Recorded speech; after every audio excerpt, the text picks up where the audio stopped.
Ulduzlar kanadım olsaydı ben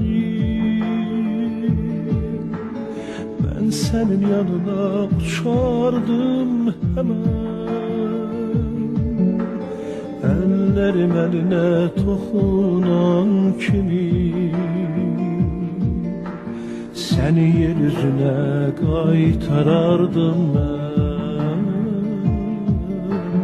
Ellerim eline dokunan kimi seni yeryüzüne kaytarardım ben.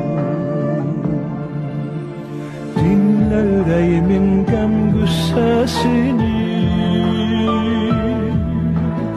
ben yaxşı bilirəm ayrılık nedir. Küləklər könlümün bu naləsini köşkü kainata yaya bileydi. Küləklər könlümün bu naləsini köşkü kainata yaya bileydi. Bulut karvanına koşulup gelin, aktarıp arayın kovuşum sana. Ben sensiz kalanmam her öten günüm, sensiz nece keçir danışır sana.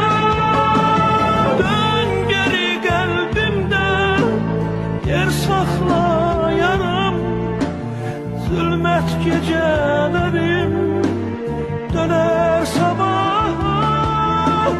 Ben sana sarılıp kucakla yanım, koymaram hiç yere gidesen daha. Koymaram hiç yere gidesen daha.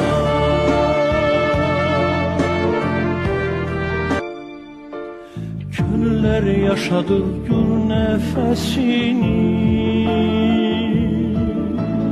sensiz her bir anın öz həsrəti var. Müqəddəs səsinin xatirəsini anlada bilərmi çağlayan çaylar? Müqəddəs səsinin xatirəsini anlada bilərmi çağlayan çaylar? Nurunu gözümde saklayın nece, ötüze yaratmak gelmir elimden. Parçalan ey zülmet, çekil ey gece, güneşe kavuşmak istəyirəm mən. Parçalan ey zülmet, çekil ey gece, güneşe kavuşmak istəyirəm mən. Bulut karvanına koşulup gelin, aktarıp arayın kovuşum sana. Ben sensiz kalanmam her öten günüm, sensiz nece keçir danışır sana. Dön geri kalbimde yer sakla yarım, zulmet geceleri